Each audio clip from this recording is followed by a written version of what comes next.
Harambee! Neno hili si hivyo. Mambo ni matatu. Ladies and gentlemen, good morning and welcome back to our channel once again. And it is my hope and prayer that the video is going to find you guys in good health. Personally, I am fine, as you can see. Kisumu is fantastic, and maybe you could also let me know where you're watching the video from, the county or the country, in case you are out of the republic.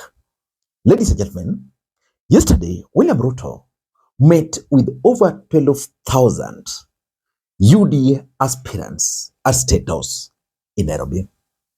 That number is massive. No political party has ever attracted that massive number of aspirants.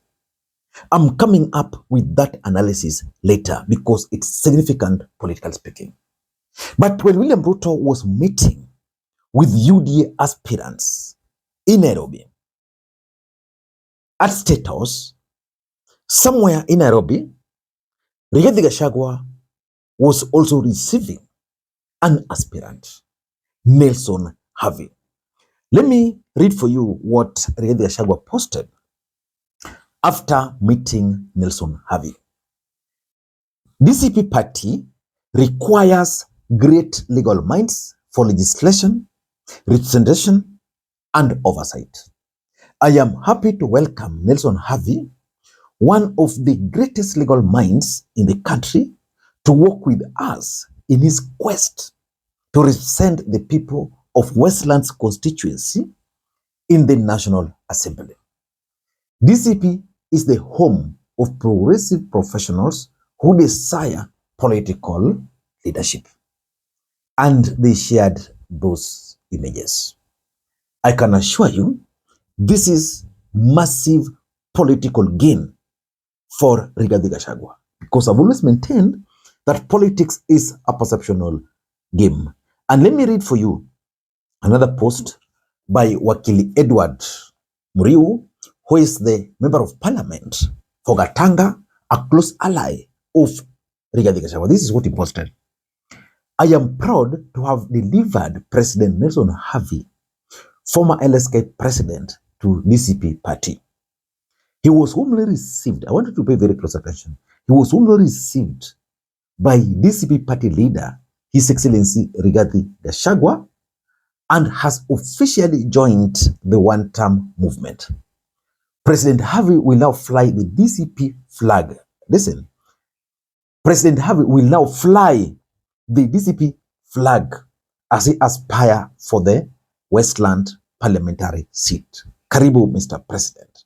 It's one term. Ladies and gentlemen, I want us to talk about this move by Nelson Havi, because of course we know political realignments are currently taking shape in the Republic of Kenya. But this move by Nelson Havi has serious political implication. Before we do that, for those who are watching this channel for the first time, please take a second or two, click the subscribe button so that next time we produce a video like this, YouTube will automatically notify you. And to the subscribers, I want to continue thanking you guys for your continued support, because without that support, this channel cannot be where it is. Ladies and gentlemen, why is this move by Nelson Havi significant? Number one, the Westland parliamentary seat. Who is the member of parliament for Westlands? The MP for Westlands is none other than, as we speak, Tim Wanyonyi. Tim Wanyonyi wanted to run for Nairobi in the last election, Nairobi gubernatorial seat in the last election. He was actually going to win, but Raila Odinga prevailed upon him to step down for Rigathi as part of the Azimio national discussion. So he paved for Rigathi. Rigathi ended up losing.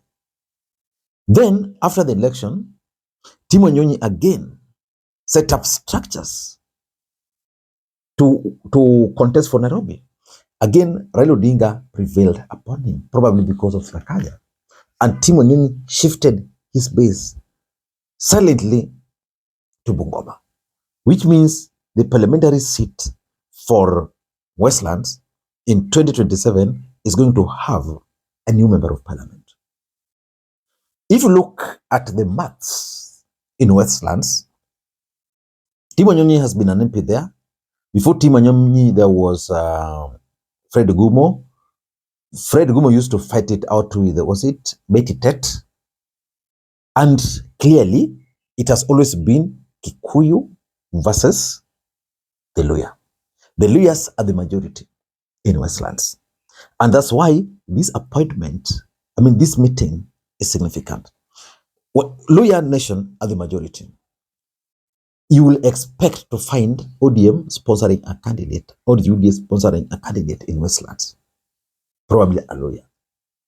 So the fact that DCP, and according to the MP for Gatanga, is making it clear here, he was warmly welcomed by DCP party leader, His Excellency Rigathi Gachagua, and has officially joined the one-term movement.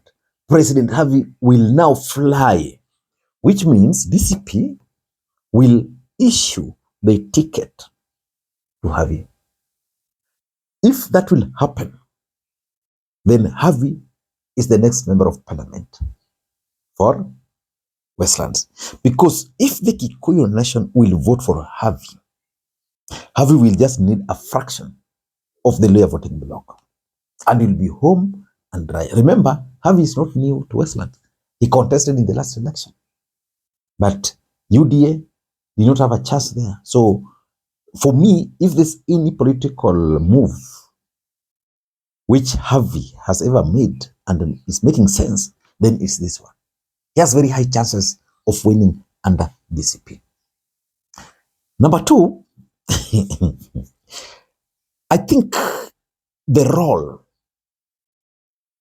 Havi is likely to play in DCP is also very important.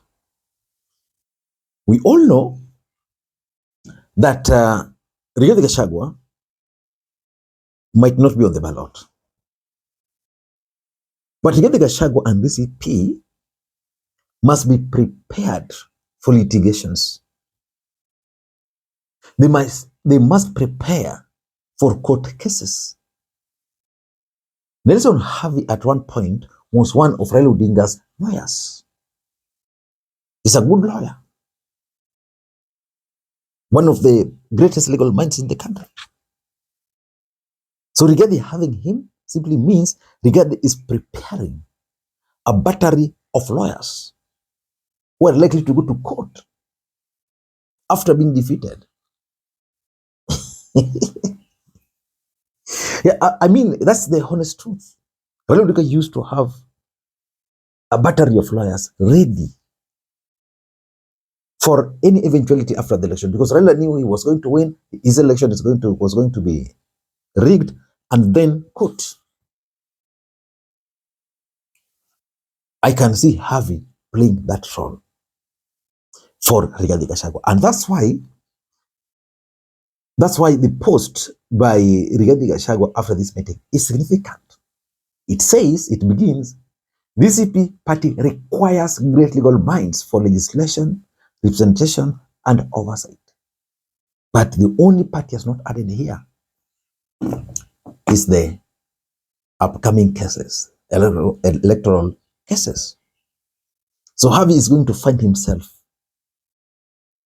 very busy defending Rigathi Gachagua moving forward. Number three, and this is now obvious, Rigathi Gachagua is now trying to rebrand from a tribal leader to a national leader.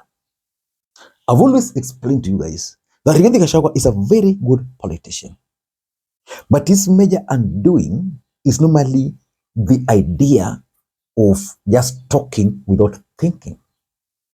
When Rigathi Gachagua speaks, he speaks like a Kikuyu first or like someone from the mountain before thinking as a Kenyan. Because of that, he was isolated. For example, in Nairobi, if Rigathi were to team with Kalonzo, they can actually sweep Nairobi. But you see, there's a way he can put it, not to be seen as if DCP, as if it's the lawyer, it's the Kamba and Kikuyu teaming.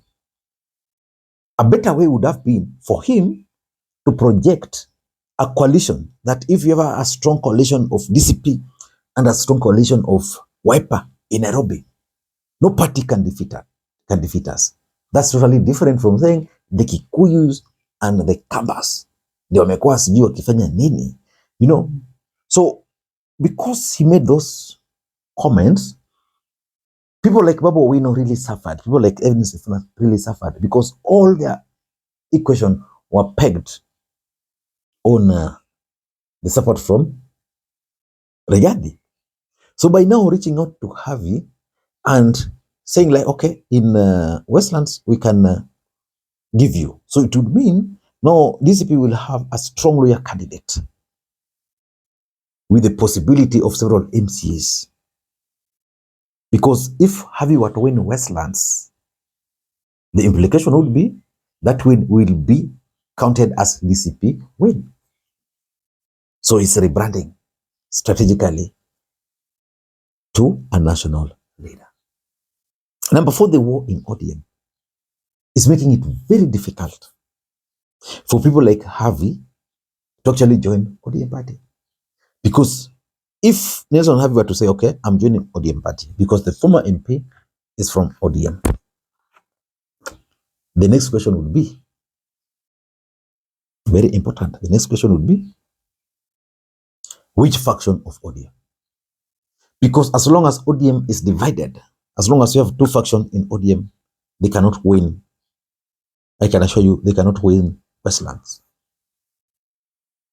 They cannot. So probably the one camp is going to support Havi, but through the Rigathi party. And lastly, Rigathi Gachagua will also need the numbers. He cannot get those numbers from the mountain alone. That is very clear. He cannot. He can only get those numbers if he has a national image. For example, let's say in Bakasi East, he supports another tribe. Langata, he supports another tribe. Westlands, another tribe. If those guys will win, then they will add to those numbers. Because for Rigathi, what is important is the numbers which he can then use to bargain post 2022. I don't know what to think. Do you think Nelson Havi made the right move or was it a political blunder? Let me read your comments below. Bye-bye.